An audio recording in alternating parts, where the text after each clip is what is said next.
Bobby Nastasi, welcome to the podcast. Hello, Matthew. How are you? Thanks Doing for well. having me. You're very welcome. So, what's the deal with video content creation these days? Wow, that's a broad stroke question, but it's an amazing area these days. I mean, I'm a veteran of film and video production for the past close to almost 40 years. So I've seen the evolution of technology over those years. I think most recently, maybe the last 5 years, it's taken on a completely new persona. With the advent of equipment that's less expensive, both the um, camera, production equipment and the post-production equipment, the editing platforms have been very affordable for entry-level people. The young people is more to the point. It's opened up so much opportunity now for creators to get into the professional side of video production. Mhm. And there's so many different channels for them to now enter. It's not, back in the day, there were what, 11, channels, 3 to 5 networks. Now, I don't even know what the number is in terms of media outlets out there. It's in the thousands, right? Obviously, everybody focuses on the mainstream, but also the outliers now with YouTube and a few others. You can get your content out there and become recognized. So, to me, it's a great opportunity for to get into this industry. Um, and as I said, it's changed quite a bit. From when I started out, I had to get a messenger to take the broadcast tape from the production side and editing side and deliver it by hand to the network. Now everything's in the cloud, everything is digital, so it's a push of a button and you get Mhm. that product to your distributor, and that saves a whole lot of anxiety and a whole lot of guesswork. So you can really focus on your craft and not worry about too much of the peripherals out there. Mhm. Interesting. How did you get your start in video? My start, Yeah. it was a roundabout way. I was a journalism major who didn't know who couldn't write very well. So I figured I'd go the next step and learn more about, television. And I did take a few courses in film. Back then, it was more film based than video based. Mhm. But I really came to a roundabout way, learn about or get involved or be interested in it. I played baseball in high school, college, and then I played a little bit of minor league baseball. So our games were televised, and I started to hang around the camera guys and ask questions, and then the producers invited me into the remote truck, and learned about just how everything worked and how it just seemed like such a fantastic medium for me. Mhm. So one of the guys said, "Well, when you're ready, let me know." One of the producers said, "And I'll get you contact in New York, and Mhm. maybe you can get yourself in there." And that turned out to be ABC News. Back then, it was 2020 was on the air. Mhm. I reached out, I got an interview, and then I started in the news business as a desk assistant Mhm. 40 odd years ago. But Okay. that's kind of around about my story about getting into it. And then it evolved. I worked in ABC News, ABC Sports, um, then got into the advertising world through doing features at ABC, worked my way into being a producer at ABC, and uh, got involved in uh, special events like the Olympics, NCAA football. And that took me to learn more about promotional work, took me into the advertising world, which got me then into my own production company for 15 years. Mhm. And now I'm just a hired gun. Okay. Okay. So it sounds like it was kind of a mix of you. So you majored in journalism, and when you were in the minor league in baseball, you got some firsthand exposure to the teams that were doing that, the the production teams, right? Yeah, exactly. And Yeah. it kind of came and it kind of made sense to you as a calling, right? And for a career. Yeah, it was exciting, to see how it all comes together. And back then it wasn't crazy sophisticated, I mean, at that level, televising, games in podunk, they might have had 4 or 5 cameras, but it was interesting to see how they applied the graphics and how they threw in the music for the bumpers, and so all that stuff was interesting to me, and just kind of when I got my shot, I really just, I really took took charge of it for myself and learned all I could, and Mhm. that's, I worked through it. So. Yeah, it's exciting. It's exciting stuff.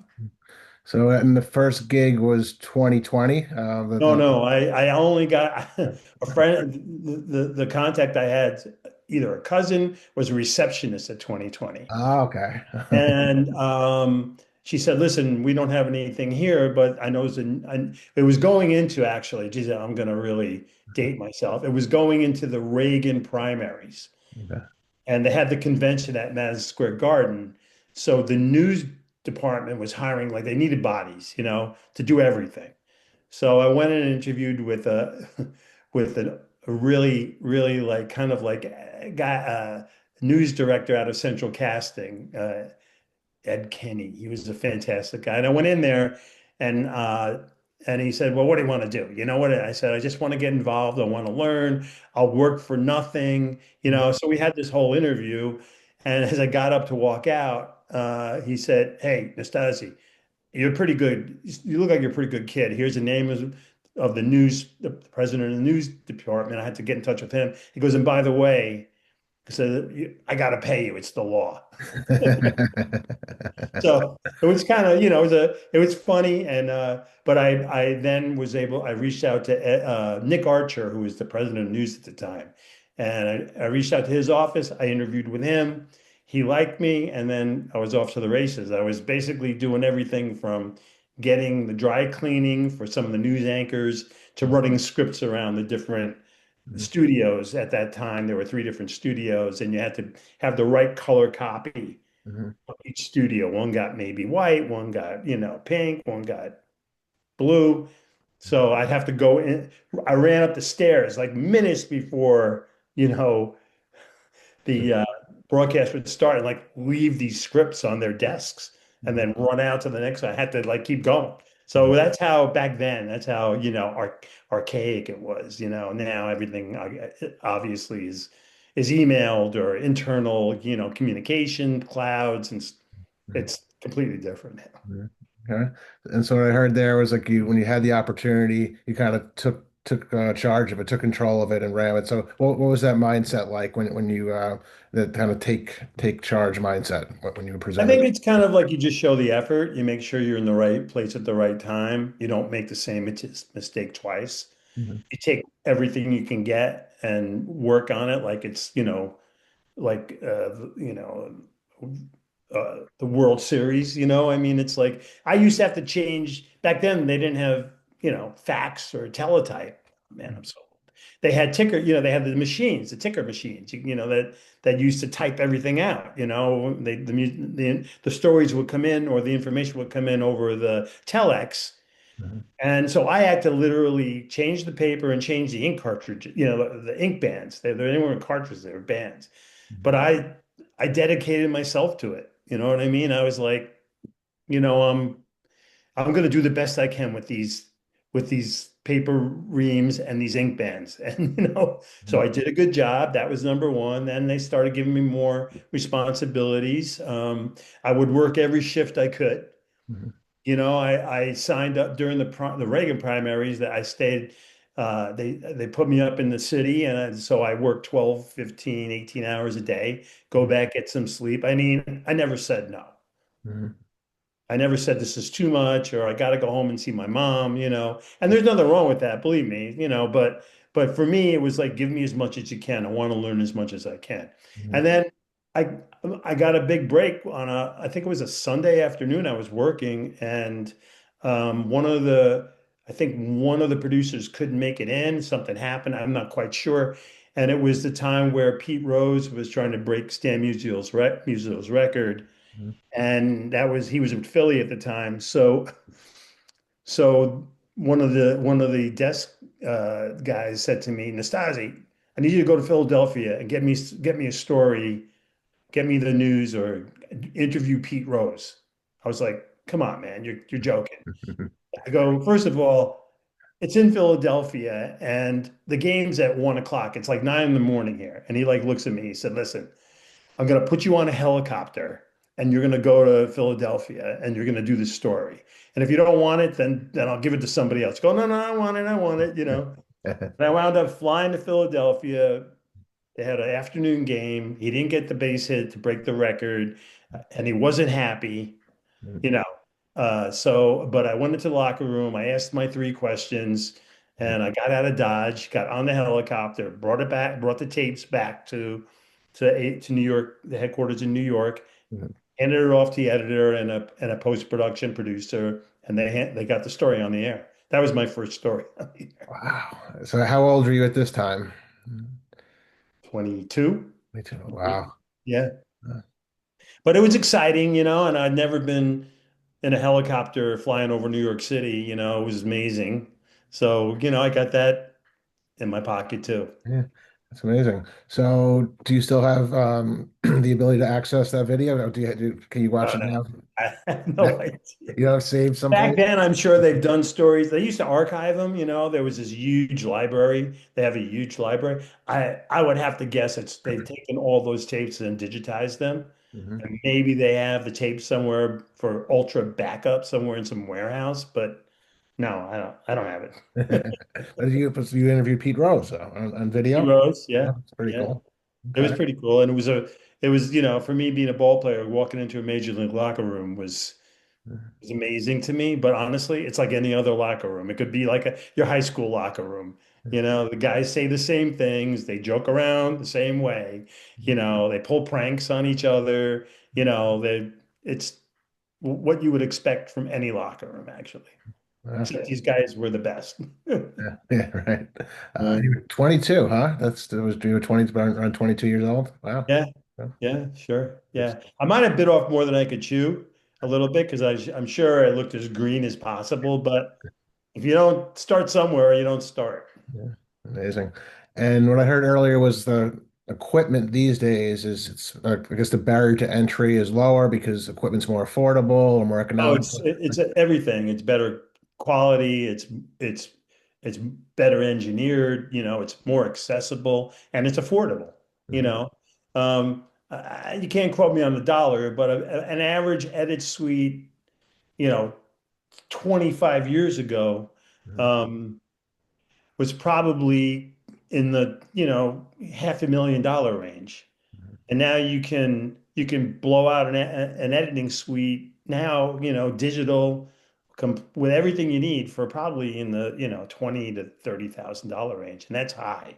mhm, I mean, with add-ons and all and different paint, different, color correction um, programs and audio programs, it could be more. mhm, But I'm just saying, for a guy who wants to start his own business or a gal who mhm, wants to start their own business in this industry and you have some chops, you mhm, can do it. I mean, you can build yourself an edit suite, when you get the clientele. mhm. Okay. Not expensive. And so Reagan primaries, that's what, was it 1980? Because he ran before that in 80, 81, I 76. think. Oh, so it Yeah. was when he won. So he won the This is when he 71. won, yeah. Okay. Yeah. So what was the equipment very specifically like back? What type of equipment were you working with back then? Heavy duty, I mean, all analog.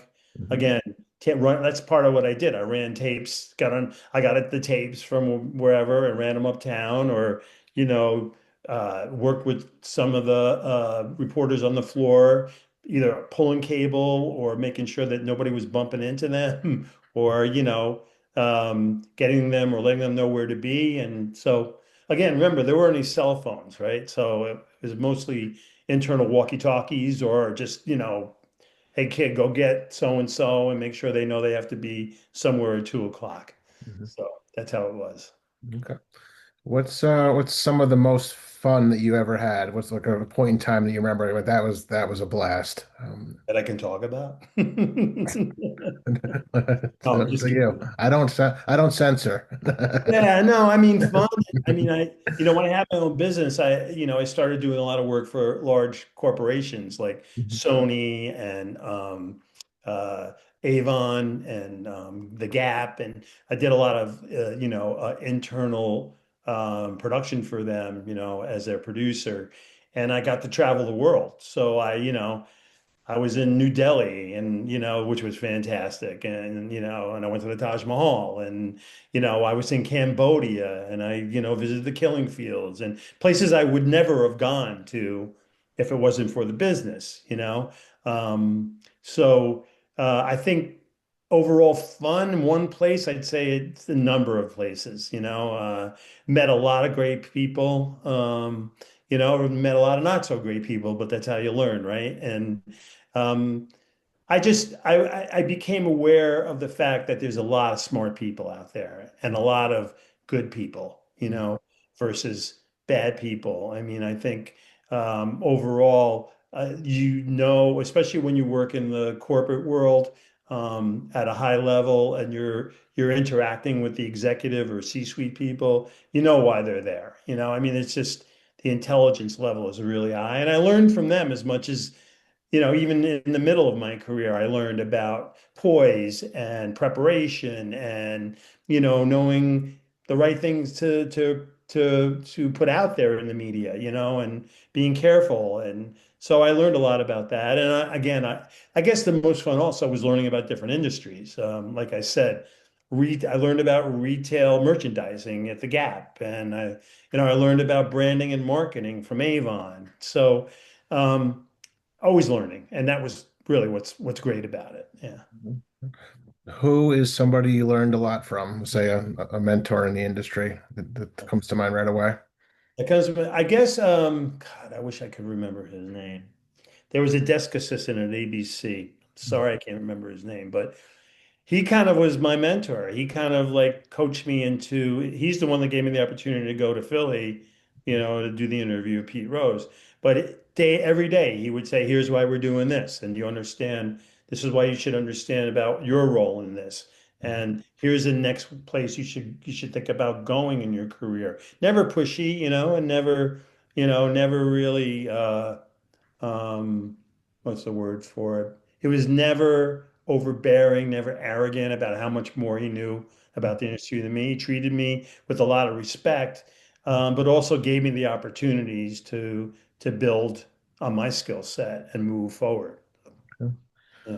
What's um what's a moment where you thought, oh shoot, I made a big mistake, or you thought you messed up and we're gonna get in some hot water, where it was that Oh, the anxiety kicked in, a specific moment. yeah, I think if people get into this business, and now it's the staffing now is a lot smaller because they have a lot of, maybe not the networks have staffing, but production companies and smaller distributors, they don't have a lot of overhead with staff, so they use a lot of contractors and freelancers. And I think, you could be soaring and doing well, and both monetarily and in your growing your career, and it could come to a stop right away. Just things dry up, or you lose contacts, they move on, and you're not getting that work. And there are certainly valleys to the peaks, and Mhm. you got to learn how to work through those and be positive, and you know rely on your own skill set and instincts to weather the storm. It's tough. And for the faint of heart, not getting a paycheck every 2 weeks or every month, you Mhm. got to understand that that goes with the territory.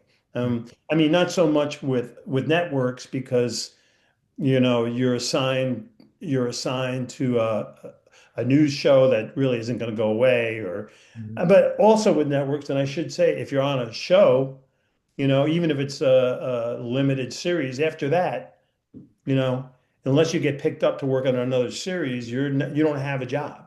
Mhm. So again, you got to do and that precipitates your efforts, I would think, to do the best job you can. So you get recommended by people who say, "Hey, pick up Bobby. He's a great line producer, and he'll do on this show." And it's a lot of word of mouth. It's a lot of recommendations to keep moving, but Mhm. don't get distracted by the lull. It's good if you're good at what you do, and you're I don't want to just say a hard worker, but if you're diligent and Mhm. people see that work ethic, you'll get picked up again, you know. Okay. Okay. And so what I heard there is you got the kind of the network corporations, but then you opened your own business, right? So talk to me about that point in time as you ventured Yeah. out. Well, you talk about anxiety, or I started my own business when with two kids and a house in the suburbs, and I had been rolling along, and then somebody convinced me into starting this business. So, and it was exhilarating, and it was also very, it was challenging through because again, not only are you now doing production, but you're now managing, and you're now going out and trying to get new accounts. Mhm. So you're never satisfied, you never can take a day off because you know, the Gap could say, they run dry or they're not going to produce anything for another 3 months or 6 months. And so you always have to have that overlap. You always have to have, and I'm not a salesperson, but I know enough that you have to have something in the funnel, something always cooking, If you get a job or get a project, you can't just rely on that. You're already looking to the next project.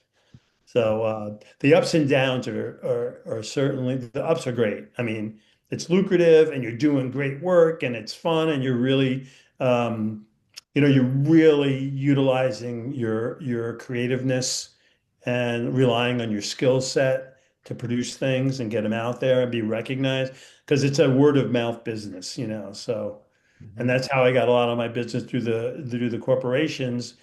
Communication directors would say, I work with this great company, talk to Bob Nastasi, and I would get, you know, recommended to other businesses, big businesses, which was great. Okay. And this was when you had two kids living in the suburbs. So around what year are we talking at this point when you Mm, started your own business? yeah, we're in the mid 90s. The 90s? Okay. Yeah. Not the greatest time I mean, it was probably 91 or 92 rather. Not, the economy wasn't fantastic. Mhm. But we seemed to find a groove and we got into it. And, we had a good run for about 15 years. But in those years, obviously, there were, especially in the beginning, there were lulls. Mhm. But you put your head down and keep working. Mhm. So, And say like a Gap, for example, if a Gap was to come to you back then, what was like the nature of the assignment or what was the nature of the project that they would engage you for? yeah, we did a lot. We did a lot of high profile things. We did one that I remember was called ethical sourcing, Mhm. where the Gap basically does not own manufacturing or labor; they lease it. Mhm. And so you're in countries like Cambodia and Vietnam. They have these huge factories, and they really wanted to put out to the community at large, the U.S. community, that they do the right thing, that these are not sweatshops. These are, and it was true. They only leased these factory compounds, which could have 1,000 to 3,000 workers, right? Mhm. That were well run. The workers were well treated. There was medical assistance if they needed it. There was food, clean water. The working conditions were, up to standard, up to par. It wasn't a David Copperfield thing. They did a very good job compared to some other businesses that I won't name that I was privy to that were like sweatshops. Mhm. So they wanted to be sure that they had a documented uh, series of films that they could point to and say, no, this is what we're doing, and this is how we're doing it. Mhm. And then they use it for their internal use. And I think they probably use it for some news releases as well. Okay. Yeah. And as you have this company and you have clients, name recognizable clients, which employees as well? Because I heard earlier that there's a lot of freelancing that goes on, or Yeah. there's contract work. But did you also have employees that worked for Yeah. you? Yeah. Well, back then, yeah, I might have handled it differently if it was this day and age. But back then, we had about 10 to 15 people working for us. Okay. And we had that amount of work. There's an infrastructure you have to create when you have your own company. Not only the administrative and paperwork, but then you have we had a production unit, we had a post-production unit, we had an audio department, we had people that basically back then were, two messengers that got our when we were done, got our tapes to up, they had to drive it from Long Island to Pepsi and purchase New York, to get it there in a certain time. Mhm. So again, we didn't have the resource back then to, put it up and send it out digitally. It was manual driving back and forth. And so we had an office, we had a rather modest office out on the Long Island on the North Shore. And so again, there's a lot of levels Mhm. that people have their own business. They understand, insurance, liability, management skills. I learned a lot about that, and I never went to school for it, but I learned a lot about how to manage people and business that way. Okay. That was going to be my next question. What was it like managing people and having employees? How was that? It was good. It was good and bad. I mean, with any group of people, they're human beings and they have their good days and bad days. You have to be able to kind of monitor that and understand if somebody's having a bad day at home. I try not to ever ride anybody, but work's got to get done. So, you had to motivate at times. Um, but it was great to see that whole kind of like our little like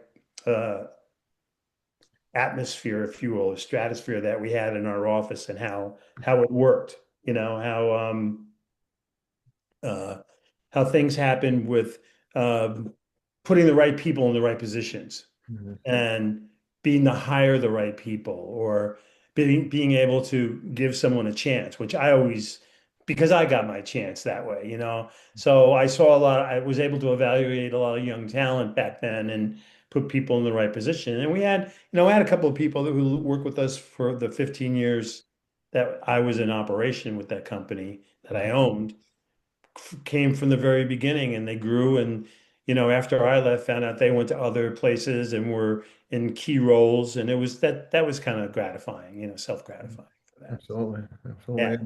absolutely. So with we'll call them like the deliverables. So say like so for in that instance with the Gap, it was a, a documenting what was going on at the factories, right? What other types of content or what other types of deliverables? We're talking like commercials. We're talking about interviews, and We what's the other deliverables did that some were? regional commercials, not national commercials, which was, financial, medical type of businesses that we worked in. A lot of banks on Long Island we did work for. Uh, and we worked through ad agencies, to produce their commercials. So we weren't creating them. We were getting creative from the ad agencies and then executing, their through their direction.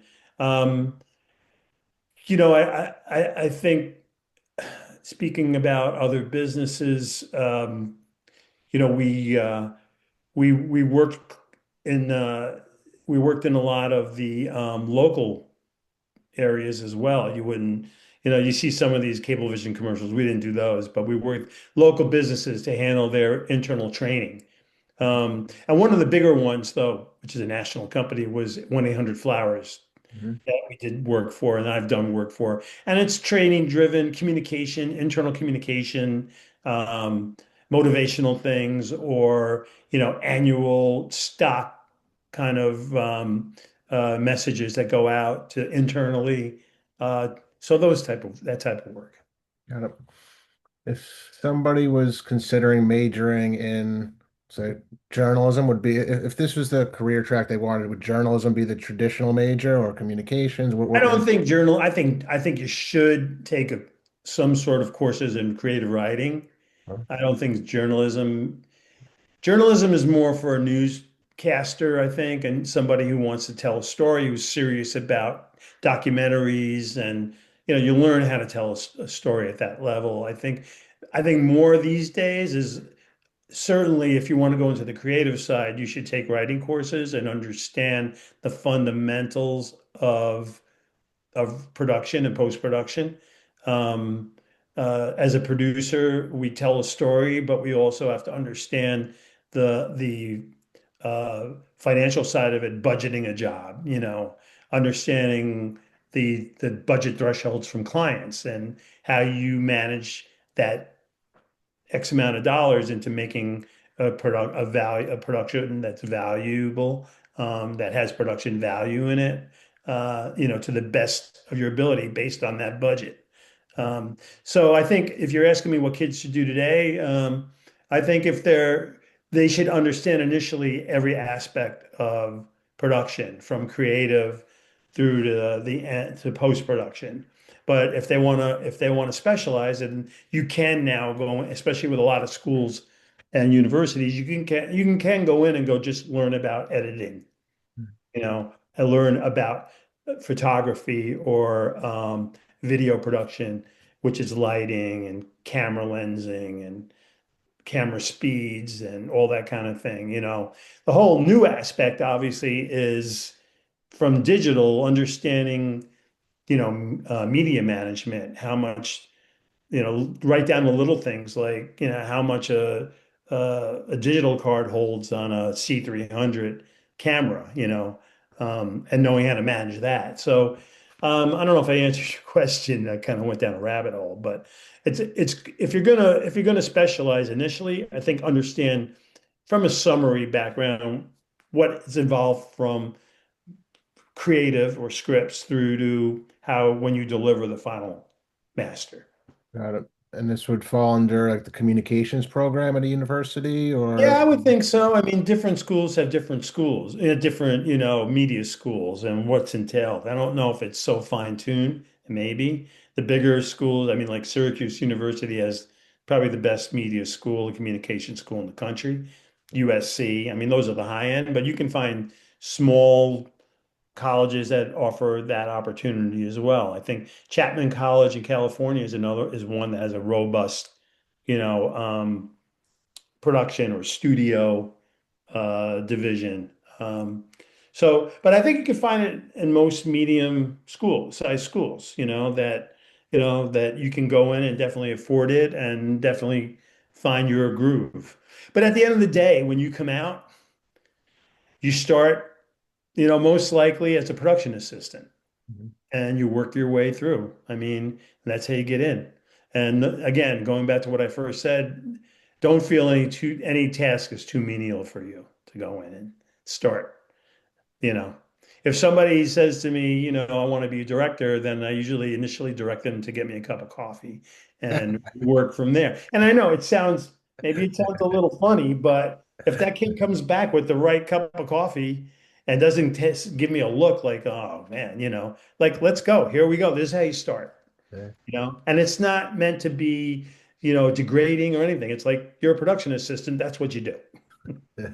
But if you want to get to the next step, show me that you can deliver the best cup of coffee or bring in get the right, let's say, um, you pick up the right wardrobe at the wardrobe at the stylist place. You don't take the wrong thing. Mhm. Because honestly, time's money. So if you bring back the wrong outfit for the on-camera person and we got to wait for that, now you're talking about real dollars. Now I'm getting behind on my production day. Every day is budgeted, every hour is budgeted. So if the PA doesn't bring the right thing back, whatever that might be, that could push the timeline down. Mhm. So it is an important role. It really is. And if you don't accept it as an important role initially, how are you going to accept the role when you have to deliver a half-hour show to the network at a certain day and time as a showrunner or as an executive producer of a production company? Mhm. You really learn your craft from day one. Mhm. And as a PA, again, to the newbies, you keep your eyes open. Like you get to stay, you're in the studio, you get to stand there and watch everything that's going on. Yeah, you got to run out and grab something for somebody, but you can be there a lot of the time. You can learn a lot. Mhm. So. What's the difference between a producer and a director? Well, producer, okay. I like, and this is my, because people ask me, what does a producer do? Producer is like a general contractor. Like think about building a house, right? He has a general contractor has to get the right electrician and the right plumber and the right, uh, guys that are putting up the framers and the sheetrockers. So he's got to make sure he can get all those people in for, let's say, if you're building a house for $100,000, he's got to get those people in, and he's got to make sure he's gets the right people do the right job, and he has a margin that he has to make. Same thing with a producer. Producer has to get the right camera people, the right audio people, the right um, grips and utility people. If sets have to be built, or if you're on location, you have to get the right scout to scout the right location. So you're getting all those people that like a GC would do to build a house. I'm building a project. A director is the creative guy. He's the captain of the ship once the production starts.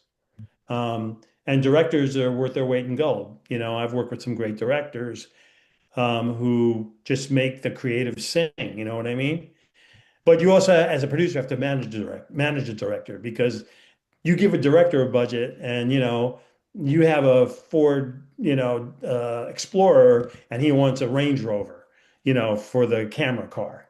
And you're like, well, that's not in the budget, and then you go back and forth, and that's where the yin and yang is, and you have to be careful because maybe if you get him that Range Rover, you give him a break and get the Range Rover, he's going to want a helicopter next for a certain shot instead of a drone. So it's people management, I mean, and if you learn as you go along, you keep learn not to get pushed around by a director, but you also learn you got to give him some tools to do the right job. So. Okay. What are a couple of attributes that you noticed in the great directors that you worked with? Um, I mean, I work with one guy, Rob Cohen, just phenomenal storyteller. That's the key thing. Being able to, you get a script. I get a script from my client, and then you bring it to your director, and he sits down with you, and he's like, it'd be great if we were in this location. It would be great if we had this kind of background. It would be great, you know what I mean? And then they start to visualize what's really happening in a scene or in the overall production. Um, and I think that's where that kind of storytelling intellect comes in. Mhm. So in a director, that's what I look for. I mean, and just sometimes taking a mundane piece of content and really bringing it to life, you know. And one thing Rob used to do is we'd sit in with a client, and we'd be going down a certain row, and he'd come up with like an idea, and it would like blow everybody away. Like I never would have thought of that, Mhm. But that's their value. That's Mhm. why you go back. A lot of the producers, in the feature world, that's why they work with certain directors all the time. Because a Scorsese he just takes things and I mean, he's Scorsese, so you let him do whatever he wants. But Mhm. that kind of thing. He's at the essence of his talent, he's a storyteller. Mhm. So Really interesting. yeah, it is interesting. So what's the deal with baseball? You played professional baseball? Played That minor? was a Tell me a little different. bit about that. That was another life. That was a lifetime ago. It was a Okay, I different want life. to I want to hear about it. I'm interested. I mean, it's exciting and it's humbling. I mean, you work your way through the levels of being a baseball player, starting in T-ball, right? You move up to Little League and then to Pony League and to, Pop Warner, and then you play on, select teams and it just keeps, but as you're moving up, there's a lot of guys that are good ball players that can't go to the next level.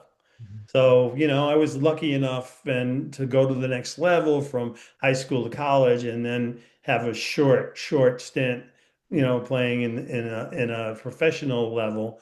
But you could see right away once you got there, oh man, these guys are, where you were like all city, all state. Now everybody's all city, all state. They're all American, and you just see how all that you walk in there like, hey, I'm the guy, and then you walk out the first day of practice like, oh, I gotta get my stuff together here. These guys are phenomenal. But you compete like anything else until you can't compete anymore. And I think, you could take away from it that you failed. I don't think I failed. I think, I got to a certain point where this is what God gave me. This is as good as it's gonna get. But I learned valuable lessons. I learned lessons about hard work and humility and just dealing with people and different cultures. There were a lot of Latino ball players, and you learn how to be a team. When you learn how to be a team player, and you learn what the goal is in terms of achieving winning, it doesn't matter sometimes what people's persuasions are or what their backgrounds are or what their opinions are. You learn to work with those things to win. And I think that's what taught me to be successful in my industry. There's certain people obviously I work with I didn't care for, but they did a good job. So, as long as we kept it professional, fine, let's work. It's when the unprofessional side rolls in that you have to really, take stock of that individual or that scenario and be able to deal with it. And that's what athletics taught me through my life. And I love the game. It's just a beautiful game. So I still love it. What's maybe a specific moment where you said, "Oh, God gave me these gifts, and this is as far as I can take it." Where somebody was it a pitch that came your way? Was it Yeah. a certain play where you're like, this is It's this is." just it's all in the pitching. I mean, people who are baseball or sports advocates, especially baseball, understand pitching rules. I mean, you could be the best hitter in the world if you can't hit the guy. He's valuable, right? So you start, and it's not even the speed. Really, it's not fastballs. It's really the changing of speeds. Like a pitcher can roll in, and if he keeps throwing pitches at 93 miles an hour, I'm going to hit it. If it's fastballs all day long, I'm going to hit you after a while. But when you go from a, 94, 95 mile an hour fastball, to like a changeup that's 75 miles an hour, that's a big change. And I think that's where, I saw it. That's where, well, I didn't even have to be told. I knew after a while. Like you could just see your skill, your batting average start to drop. And it's because of the pitching, you know. So uh, and I think people don't understand the level of talent at the major league level. Like you hear some of these sportscasters or these reporters, this guy, he's horrible. He's not horrible. He's horrible when he's playing at the highest level that you can play in the world, but he's not horrible. He's like, there's only what is it, 600 or 700 Major League Baseball players, and how many millions of baseball players in the country? So come on, he's not good, or maybe he's not having a good day, or maybe it's time for him to go home. But I hate when they say they're horrible. They're not horrible. They're fantastic. They're fantastic athletes. At that level, I mean, look at Judge, or look at Otani. They're above that level of greatness. So just imagine it just keeps going up and up. And, there's a certain point in time where you physically can't do it or your ability is waning, but that's okay. You find another direction. You go down a different road. Don't give up, right? What position did you play? Played the outfield, mostly left field, some right field, never center field because I never had the speed.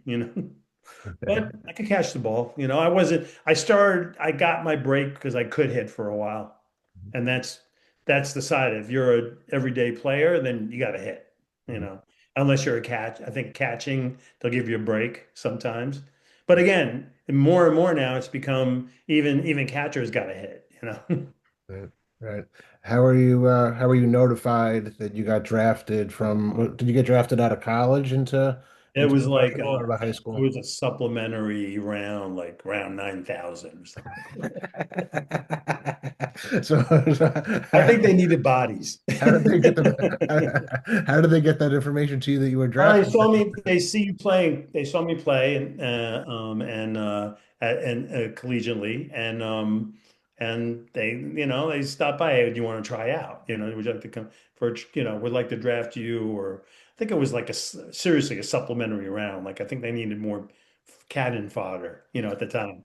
So I said sure. It was with the Dodger organization, and I think it was South Dakota or something where I went, somewhere dark and dreary. But hey, it was baseball, so And that's where the connection was made for your production career, right? yeah, Was through yeah. baseball, was See, a through lot of just good things come out of it. yeah, it's fascinating. It's just getting to know people, talking shop with them, seeing what they do, Exactly. Yeah. communicating with them, building Yeah. relationships, right? And And I think, always be personable, always be, to me, always be kind. You know what I mean? No, don't, be kind and be personable to people and be willing to listen more than to talk. Mhm, you know, mhm. Listen more than talk, especially when you're a newbie, when you're, entry level, just listen, take it all in. Yeah, you could have your point of view. A lot of times coming from a production assistant, they're really, even if you're 100% right, they're not going to take your point of view. But it's not, again, don't be bashful, but I think pick your moments when you want to speak up, you Okay. know. Yeah. What's one of your proudest accomplishments in production? In production, oh, geez. These are tough questions, Matt. My proudest moments in production. I think recently. Mhm, I think recently because at my at my level of seniority, I thought I was out of the game and couldn't get arrested, to get hired for jobs I was more than qualified for. But this is what I know. I'm not going to be an accountant. I'm not going to be something in another industry. I mhm, mean, I try, but I think my value is still in this industry. And luckily, I met a great guy in a roundabout way, Doug Goodstein, and who has a lot of experience and a lot of talent on his side. And we basically had said, hey, maybe we should try and get something going. And that was going on 4 years now, and it's gone very well. It's a different world. We do a lot of medical work for a very large healthcare provider on Long Island, and we also do e-learning modules for a very well uh, successful company on Long Island as well. mhm. So again, I'm learning more even at this level. I've learned to adapt my skills to the medical industry and also to e-learning that we're doing, which is not even that it's not, there's no live action. It's all graphics and animation. Which I wasn't really that involved in my career. It was more, mine was more live action storytelling, but now I'm learning how to tell stories with animation and characters and sound effects and music, more relying on that more than the live person who's got to give me those, that kind of performance. Oh, So yeah, it's I think really honestly, at this point I thought, they were going to throw me on the garbage heap of producers, but I'm still swinging away, so it's all good. amazing, man. Congrats. Yeah, thank you. And Thank you. is this your own company now? Yes. Okay, it is, right. Right. Yeah, again, another thing I never would have thought I'd do, but I also enjoy the control, I enjoy it and I like it. I mean, it's not that I can't take direction because I do for my clients, but it's good to have to be back in that world where I know how to I can make these decisions and I rely on my experience. So, you know, hopefully I can ride off into the sunset someday and, be accomplished. And is this the you sound very accomplished, by the way, already. So is this the second company you've owned, or is because I've had three you said actually. this is three? Okay, all This is right. my So third. And luckily, each one did what it had to do. Each one was successful to a certain level. Whatever reason, my first company that I owned, I just sold out after a while. I wanted to move on and do something differently. The second one, I was sponsored by a larger production company, and that ran its course successfully. Uh, I had worked as a for another production company, Trailblazer Studios, as a executive producer for about 5 years, and I produced well over 140 episodes of broadcast television, in that period of time, and learned a lot of new things at more of a storytelling uh, position than management in the past. And now I'm doing that I'm doing both management and creative now. So it's kind of run its course. I'm still here. okay, all right. And what type of equipment are you using now these days? Yeah, well, now going again back to that, to more of the contractor model, we don't own any equipment per se. We manage a group of really talented professionals in the industry who have their own gear. We have a small editing uh, a suite, and we do have some camera and lighting, but for the most part, we reach out to professionals. Um, and we're able to then we have a toolbox of people who are very good at what they do, and they're loyal as we are to them, but with the caveat that we're not, we don't have to keep that overhead, so we can pass on that value and that savings to be competitive with our clients, because every day you're bidding and every day you're proving yourself. So obviously it's no secret that people try and get the most they can out of the least amount of money, or budget, and we give that to them. So No, okay. What's um what's an example of, let's say, a piece of content, but that somebody else produced that you happen to see recently and be like, say, wow, that's a fantastic job, whether you saw it on the internet or on television or in your travels, where you said that, wow, you had like a wow moment of somebody else's work, and what yeah, what I popped. I think with the advent of AI now, you can tell a lot of what's, in certain television commercials or certain feature work. I can't say one per se, but I can say that I've noticed it, and I'm like, that would have taken like 20 people to get that shot, back in the day. And now it's computer driven. So, mixed with obviously, and again, I'm not taking anything away from the professionals out there. They're able to manipulate that AI kind of, creative, and work it into, what's happening now, whether it's live action um, or feature films where that mountain didn't crush itself, that happened through. But again, that used to be 3D animation. Now it's being enhanced by AI, intelligence. So it's like I said earlier, everything is changing almost on a daily basis, and you got to keep up with it. But to me, those type of things wow me. Even the graphics on NFL football, or where a lot of their graphic packages and their bumpers in and out are so well done. They're just clean and pretty and thoughtful and creative. And that's generated with all the new tools you have. So.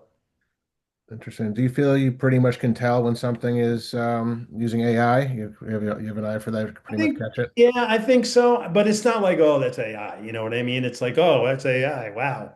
You know, they did a great job with that. I mean, and I think there's still a little area there where you can tell, but eventually that's going to go away. It's like you're sitting there with a pretty primitive background, in terms of, unless that's really your background, is that your That's apartment? not, no, that's not my Okay, so that's not your apartment. But even now, even on this, digital Zoom we're on, the keying of you with that background is pretty clean. I mean, it used to be very acceptable in like broadcast 25 years ago. Not anymore, because I can see some of the edging and all, but still, it's pretty damn good. And we're just, on a consumer product here. So just think, you know, Very interesting. virtual AI, it's changed the game. Wow. Game.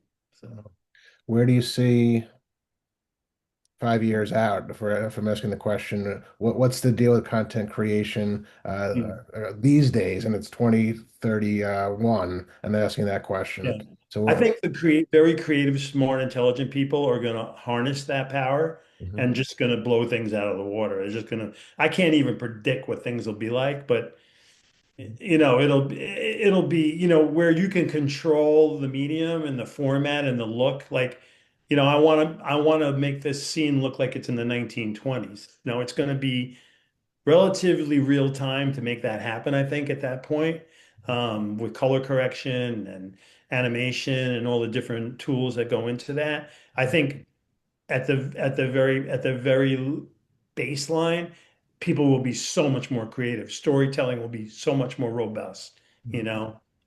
What I hopefully won't happen, especially to the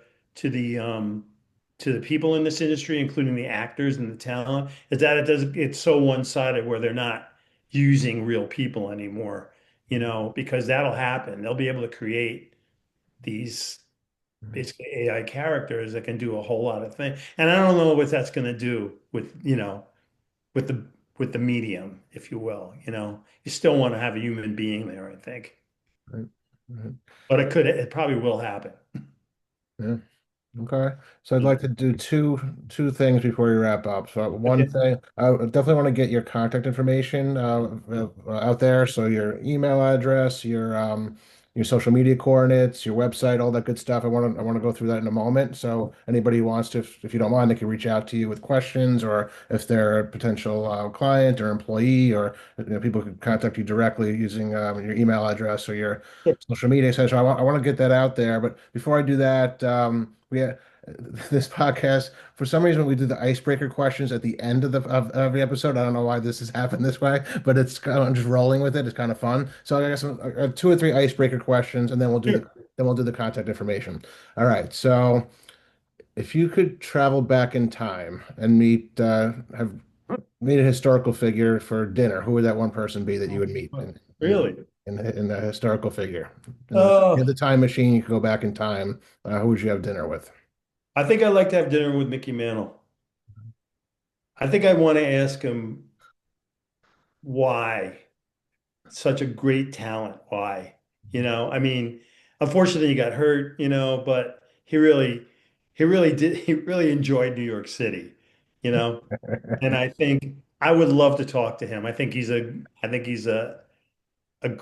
he was a great ball player, and I'd want to learn more about who he was as a man, Okay. more than his excellence in the game. I think just what was it all about? What was it like, to play ball in the 50s and 60s in New York, and, all those being so competitive and winning all those series, and what was the world like more than just the game? Yeah. So I think that would be interesting. Okay. Where would you guys go to dinner when you go Oh, over? gee, I guess the Four It would have to Seasons. be New York. I think the Four Seasons. I don't think he'd want to go anywhere else. But yeah, yeah, I think that, well, Four Seasons, the Plaza. Take him back to, he used to have a bar on um, South Central Park. Yeah, I don't know what happened to it, but I think it was short-lived. But that area that he frequented that area a lot. So sure, take him back there. sure. What are a few of your favorite movies of all time? Yeah. Oh, that's great. Favorite movies of all time. Well, The Deer Hunter for one. I don't know if you know that movie. I don't. You don't know The Deer Hunter. It's hard to talk to you then about it. But I mean, that was, Robert De Niro, Christopher Walken, um, I think uh, Meryl Streep. It was a great story. It was set in the Vietnam era. I'm not going to spoil it for anybody, but if anybody wants to see a very well-made movie, that's one of them.